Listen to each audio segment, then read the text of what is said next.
When things start to fall apart on a large scale, most people won't die because they were weak, unprepared, or made a few bad choices in the moment. The biggest determining factor is much simpler: where they live. For many, that alone will shape everything that follows. It comes down to geography, climate, and population density, how much strain the land and resources are already under. Those factors often matter far more than any bug-out bag or hours spent watching survival videos. People are naturally drawn to personal preparedness because it feels empowering, even a bit heroic. The idea of being self-reliant, fully stocked, and ready for anything is appealing. And while equipment and planning do help, there's an uncomfortable limit to what individual preparation can do. Supplies eventually run out, expire, or get taken. When that happens, what matters most is the environment around you. Picture two equally capable people placed in different locations, one in Phoenix, the other in rural Iowa. Give them the same skills, gear, and knowledge, and over time their realities diverge completely. One struggles with water scarcity in a harsh desert that only works with major infrastructure. The other has access to wells, nearby streams, and land that naturally supports food production. Same person, same preparation, different outcomes purely because of location. That's the central idea here. There are no perfect survival locations because every place has trade-offs and vulnerabilities. The goal is to look realistically at which regions in the United States have the natural conditions to sustain life if modern systems fail. That means focusing on water access, food production, population density, energy resources, climate, and whether practical survival knowledge still exists in local culture. In the end, we're looking at a handful of states with real strengths, real weaknesses, and no illusions about either. First up is Idaho. Think of it as the quiet backbone. It doesn't usually grab headlines, and honestly, that low profile is exactly why it earns the top spot here. While people either romanticize Montana or worry endlessly about Texas, Idaho just keeps doing its thing. Steady, practical, and resilient in ways that really matter when systems break down. Start with the basics. Fewer than 2 million people spread across a landscape filled with forests, farmland, and rugged mountains. When supply chains collapse, and in a real crisis they'll go down quickly, population density becomes one of the most important factors. You can have all the natural resources in the world, but if millions of people are competing for them, things unravel fast. Idaho avoids that problem entirely. There's space to move, time to adapt, and a level of breathing room that crowded states simply can't match. Water, for the most part, isn't a major concern here. With rivers fed by steady mountain snowmelt, deep and dependable aquifers, and relatively consistent rainfall, access to water stays stable without much drama. Compare that to parts of the Southwest, where water systems are stretched thin and depend heavily on fragile infrastructure. In many of those places, water is pumped across vast distances, and the whole setup becomes useless the moment power goes out. In Idaho, water sources are close by, reliable, and don't depend on a functioning electrical grid to reach you. Agriculture tells a similar story. Farming here isn't entirely tied to fragile, just-in-time supply chains. It's built on long-standing, practical systems. Crops like potatoes and grains, along with livestock, have been produced at scale for generations. The farms are established, the skills are ingrained, and food production doesn't just vanish when national distribution networks fail. It may slow down or shrink, but it keeps going, and that difference matters more than people realize. Now for the reality check. Winters in Idaho are no joke.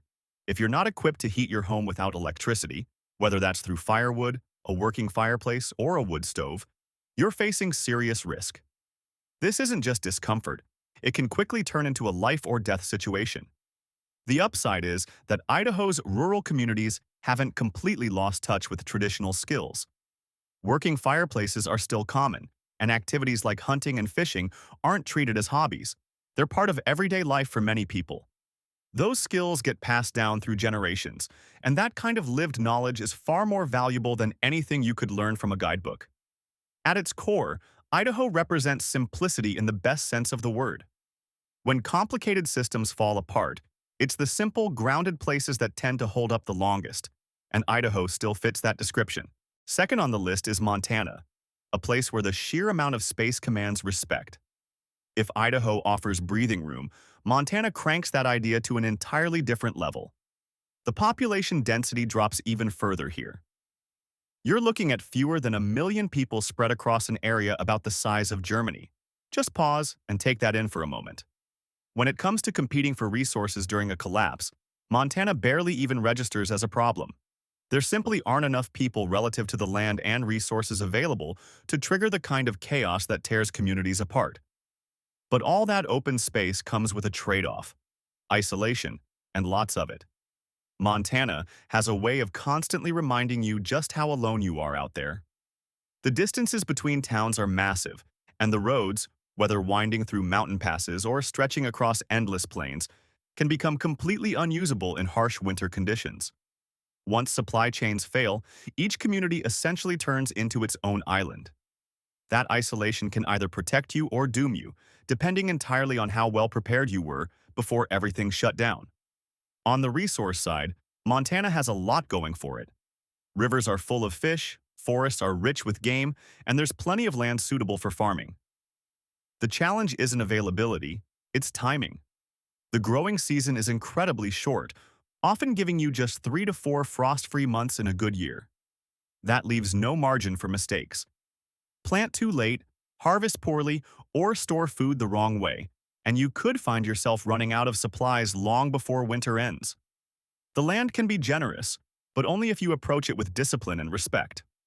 What really sets Montana apart is something you can't just build or ship in: a deeply rooted ranching culture that goes back well before modern industry.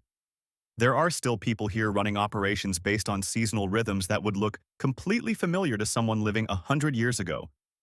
Skills like managing livestock, preserving meat, and surviving extreme cold aren't just written down somewhere, they're actively practiced every day. When everything falls apart and most people are scrambling to learn basic survival skills on the fly, Montana's ranching communities will already be in motion, doing what they've always done. And then there's the cold. Temperatures dropping to -30 degrees aren't rare, they're a reality. Without reliable heat, proper insulation, and a solid plan, those conditions become deadly fast. Montana is a place that rewards careful preparation with incredible abundance. But if you try to wing it, it will push back just as hard. Third on the list is Wyoming, a place defined by what lies beneath the surface and the quiet that stretches above it. What sets Wyoming apart is something very few states can match at this scale. It's sitting directly on top of its own energy reserves. We're talking about coal, natural gas, and oil deposits that are already part of the landscape. In a scenario where refineries shut down and national distribution systems collapse, that kind of local energy access becomes far more valuable than most people realize. Raw resources like these can still be adapted for use, powering local generators or providing heat without relying on a centralized grid. On top of that, Wyoming has the smallest population of any state in the country, with fewer than 600,000 residents. Even in its largest towns, the pressure on resources rarely reaches a point where people are forced into immediate competition during the early phases of a collapse. There's space, there's supply, and at least initially the numbers balance out. Where things start to get more complicated is in logistics and food production. Communities are spread far apart, and distance becomes a real obstacle. In Wyoming, a serious winter storm doesn't just slow things down, it can completely isolate entire towns for weeks at a time. When that happens, you either rely on what you already have or you go without, because no one is coming to bail you out in the middle of winter. Agriculture is another limiting factor, largely due to elevation and climate. Raising livestock is common and works well across much of the state, but growing grains is only viable in certain regions. As a result, true food self-sufficiency often depends on supplementing with hunting and fishing. That approach can sustain the current population if people already know what they're doing. But those aren't skills you can pick up overnight in the middle of a crisis.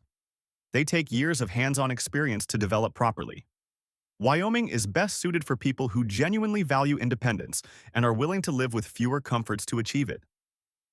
It's not an easy or convenient place to rely on, but it offers a level of self-reliance that's hard to find elsewhere when outside systems stop working. If you find this kind of breakdown useful, You can show it by hitting like, sharing your own state in the comments, and subscribing so you can catch the rest of the series. It actually makes a bigger difference than you might expect. Fourth is Oregon, a state that really feels like two completely different worlds sharing the same border. More than anywhere else on this list, Oregon is sharply divided by its geography, and understanding that contrast is the key to either making a smart choice or a seriously bad one. On the western side of the Cascade Range, the environment is mild, wet, and incredibly fertile. The Willamette Valley stands out as some of the most productive farmland in all of North America. Here, crops grow easily without the need for artificial irrigation, because rainfall does most of the work. The surrounding forests are thick and abundant, offering more than enough timber for both heating and building. Rivers flow year-round, and the nearby Pacific Ocean provides a steady source of food that doesn't require much more than basic tools and a working boat. Cross over to the eastern side of the Cascades, though, and the story changes completely. You're dealing with high desert conditions, dry, extreme, and far less forgiving. Winters can be brutally cold, summers intensely hot, and the population is much thinner, with small, scattered communities. Many of those towns already live in ways that most people would consider highly self-reliant. In fact, when larger systems fail, these eastern communities often feel less disruption simply because they were never heavily dependent on those systems to begin with. Their day-to-day lives haven't shifted as dramatically over the past few decades compared to more urbanized areas. Looking at Oregon as a whole, what really stands out is its range of natural resources. You've got coastline, forests, mountains, fertile valleys, and desert, all within one state. That kind of ecological diversity creates a built-in safety net. If one system fails, it doesn't automatically bring everything else down with it. For example, if fishing along the coast takes a hit, agriculture in the valley can still carry weight. If drought affects farmland, forest resources remain available. It's a form of natural redundancy that's developed over thousands of years. The real challenge in Oregon isn't the land, it's the people. There's a deep cultural and political divide between the more urban western regions and the rural eastern side. In a long-term crisis, those kinds of divisions don't usually fade. They tend to grow stronger. That's not a flaw in the geography, but it's still a factor that can't be ignored. From a purely natural standpoint, though, Oregon is exceptionally well-equipped. Fifth on the list is Washington, a place where hydroelectric power and agricultural strength come together in a big way. Like Oregon, Washington is split along an east-west line, but it brings something extra to the table that really stands out. That advantage is its hydroelectric infrastructure. The state generates massive amounts of electricity from its river systems, anchored by projects like the Grand Coulee Dam. If the national grid goes down, these local dams don't just instantly shut off. They can keep running, even if at reduced output, and continue supplying power to nearby areas.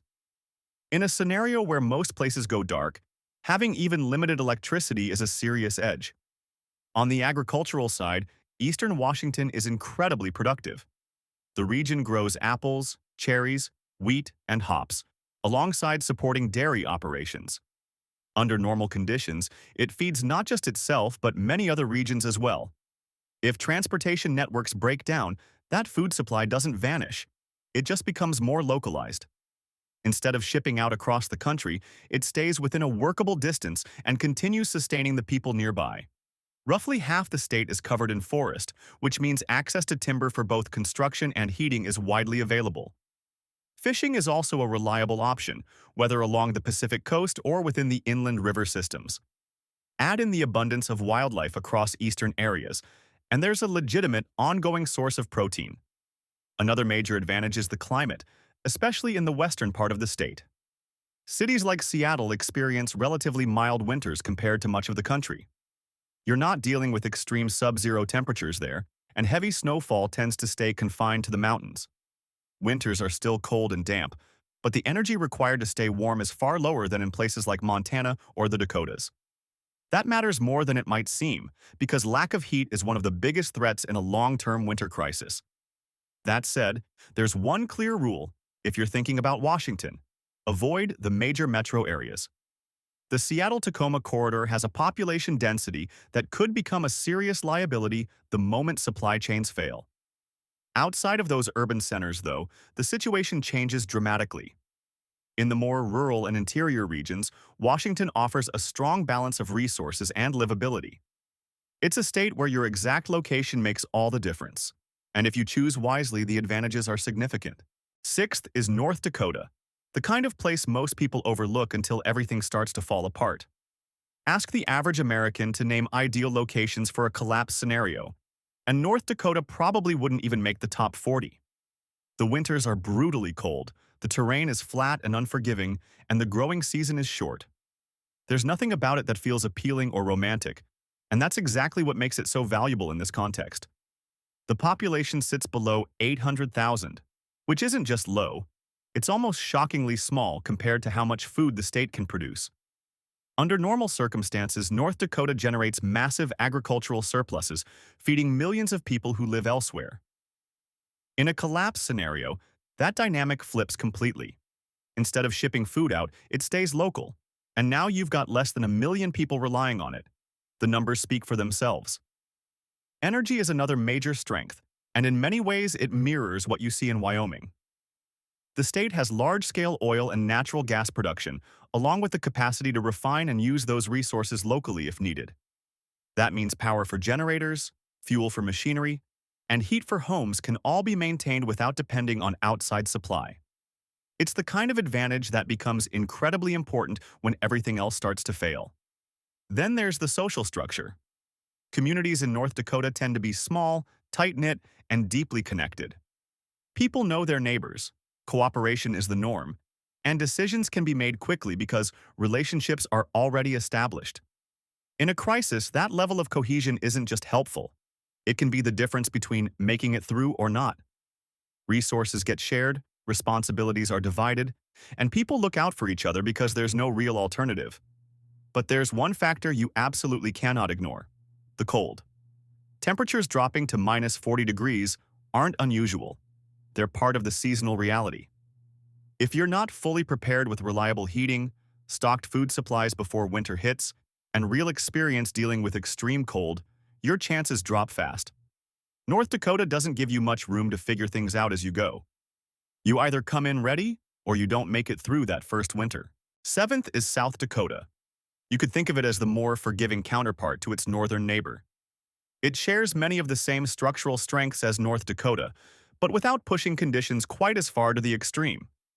The weather is still harsh, no question, but it generally avoids the brutally low temperatures that North Dakota sees on a regular basis. The landscape also offers more variety. You've got wide agricultural plains in the east, while the western side transitions into forested hills and rugged terrain, with large freshwater reservoirs running through the middle of the state. One area that really stands out is the Black Hills. These forests are rich with wildlife, deer, elk, and wild turkey, and they also provide an abundant supply of timber. Having both reliable hunting and access to firewood in the same region is a significant advantage, since it reduces the need to travel long distances for different essentials. Water access is another strong point. The Missouri River system feeds a network of reservoirs that hold enormous amounts of fresh water. Clean water isn't something you're scrambling for here. It's widely available and doesn't depend on complicated infrastructure to access. Agriculture follows a pattern similar to what you see further north. Crops are largely sustained by natural rainfall instead of relying heavily on powered irrigation systems. So when electric-dependent irrigation fails elsewhere, South Dakota's farmland can continue producing. That difference can mean the gap between staying fed and running out of food within a single season. Another overlooked advantage is how little attention the state gets in survival conversations. When a place becomes widely known as a safe haven, it tends to draw large numbers of people, many of whom arrive unprepared and end up straining local resources. South Dakota's low visibility helps it avoid that problem, making it a quieter, more stable option. If you're still following along, you're clearly taking this seriously. Feel free to drop a like, share your perspective in the comments, and subscribe so you don't miss what's coming next. Eighth is Maine, often overlooked, but arguably one of the Northeast's best-kept survival advantages. Most of the eastern United States doesn't make it onto lists like this because it's densely populated, heavily urbanized, and deeply dependent on fragile supply chains. When those systems fail, that kind of structure tends to struggle. Maine is the major exception. Geographically, it's isolated in a way that actually works in its favor. Its vast forests and long distances from major population centers in the rest of New England create a natural buffer. The state has fewer than 1.5 million residents, and a large portion of them already live in rural conditions. On top of that, about 90% of Maine is covered in forest. That level of tree coverage means timber isn't just available, it's essentially everywhere. Wood for heating, building, and basic tools can all come directly from the surrounding environment. Maine also has a deeply rooted hunting culture that spans generations. Wildlife like moose, deer, and bear is still present in significant numbers, and hunting isn't treated as a novelty. It's a normal part of life for many people. In some communities, hunting is already a direct source of food, not a hobby or occasional activity. That distinction matters when systems fail. The coastline is another major strength, even if it's often underestimated. Fishing industries, especially lobster and other shellfish, operate at a meaningful scale because the ocean itself is productive. Coastal communities have preserved practical fishing knowledge and equipment over many generations. If distribution networks disappear, those areas don't suddenly lose access to food. They simply stop exporting it and start consuming it locally. In other words, the seafood that once went to cities like Boston stays in the region instead. Agriculture in Maine is more limited due to cold temperatures, rocky soil, and a short growing season. Even so, the state still produces enough potatoes, dairy, and vegetables to support its relatively small population. It may not be a major exporter in a crisis scenario, but it doesn't need to be. It's already built for local consumption. What really defines Maine, though, is mindset. Self-reliance isn't an imported idea here. It's part of everyday life. People cut their own firewood because that's how they heat their homes. They grow gardens because that's part of their food supply. They hunt because that's what fills their freezers. This isn't a specialized prepper lifestyle. It's simply how a large portion of the state already lives. So if a collapse ever did occur, many people in Maine wouldn't need to reinvent their way of life. They'd just continue it. Ninth is Vermont. Small, tightly connected, and quietly more prepared than it first appears. It's a tiny state, with roughly 600,000 people total. In fact, the entire population could comfortably fit inside a single large city with space left over. From a collapse resilience perspective, that small scale is actually a major advantage. Vermont is overwhelmingly rural, with small towns and villages spread throughout the landscape. Communities tend to be close-knit, and people generally know their neighbors in a way that has become less common in much of modern America. That kind of social connection turns into real practical strength when things go wrong. It allows for faster decision-making, easier resource sharing, and a natural tendency toward mutual support. These systems don't need to be built in a crisis. They already exist and have for generations. Agriculture in Vermont is modest in scale, but surprisingly varied. Vermont is well known for dairy production, but it also supports vegetables, livestock, and a strong maple syrup industry. Together, these create enough food production to support the local population without relying heavily on outside imports. It's not designed to feed the entire country. It never was. But it doesn't need to. In a collapse scenario, what matters is self-sufficiency at the local level, and Vermont meets that requirement. Water access is another strong point. The state is heavily forested. Around 3/4 of its land is covered in trees, and rivers and streams are everywhere. Natural springs are also common, making access to clean water relatively straightforward. In that sense, water scarcity is not a realistic concern here. Social conditions also play an important role. Vermont consistently ranks among the lowest in violent crime in the United States, which reflects more than just statistics. It reflects how communities function day to day. Rural areas built on trust and cooperation tend to experience less internal conflict, which becomes a real advantage in high-stress situations. When a community isn't constantly dealing with internal friction, more energy can be directed towards solving actual survival challenges. Another important factor is Vermont's existing culture of local food systems. Community-supported agriculture, food cooperatives, farmers markets, and farm-to-table networks are already deeply embedded in how the state operates. These aren't just lifestyle trends. They've been part of the structure of Vermont life for decades. So if broader supply chains ever failed, many of the systems needed for local food distribution would already be in place and functional. In other words, what other places would have to build from scratch, Vermont would simply shift into full-time use. Winter is still a serious factor, though. Snowfall is heavy, and cold temperatures are a normal part of life rather than an occasional event. But homes are generally built with that reality in mind. Fireplaces and wood stoves are common, and preparing firewood is part of the seasonal routine rather than a last-minute emergency task. Vermont doesn't avoid winter. It's structured around it, and always has been. 10th is Texas, a massive, complicated state that doesn't fit neatly into any simple description.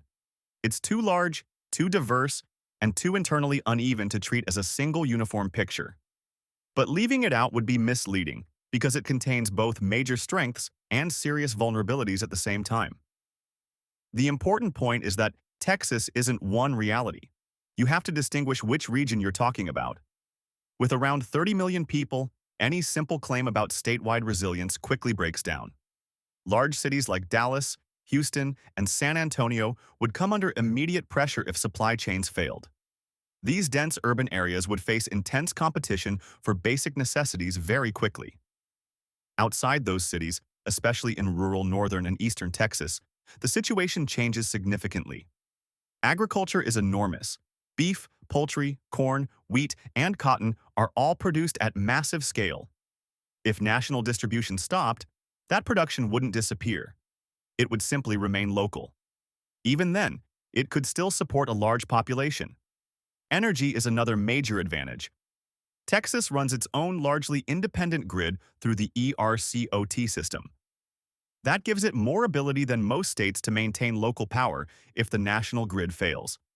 Combined with large oil and gas reserves that can be used and refined within the state, Texas has a strong energy base. However, water is a major weakness, especially in western regions where conditions are already dry and aquifers are under strain. Without pumping systems, parts of the West could become extremely difficult to sustain. Extreme heat adds another layer of risk, making some areas dangerous without air conditioning, especially for vulnerable people. Eastern Texas, however, is very different, with more rainfall, rivers, and reliable water access. So the state's stability depends heavily on region, east and north versus west and coastal cities. Overall, Texas rewards careful location choice. Rural regions offer advantages, while dense cities and arid areas bring serious risks. Across all 10 states discussed, a few shared patterns stand out. They are not dominated by massive coastal population centers or extreme urban density. They have some level of geographic separation from major population corridors. They contain accessible natural resources that don't depend heavily on complex infrastructure. And their populations are generally small enough relative to resources to avoid immediate collapse-level competition. The key idea is that population density versus resource availability is one of the most important factors in long-term crises. Even resource-rich places can struggle if too many people depend on them, while less resource-rich areas can remain stable if population pressure is low enough. Every state has trade-offs: cold climates, isolation, water limits, or agricultural constraints. But those challenges are different from the overwhelming pressure of dense, import-dependent cities. For people who can't relocate, the main takeaway is time and preparedness. Urban areas may have very short survival windows if systems fail, while rural regions generally offer more time to adapt. Geography doesn't replace preparation, but it strongly shapes how far preparation can go. In the end, your environment either supports you or it doesn't.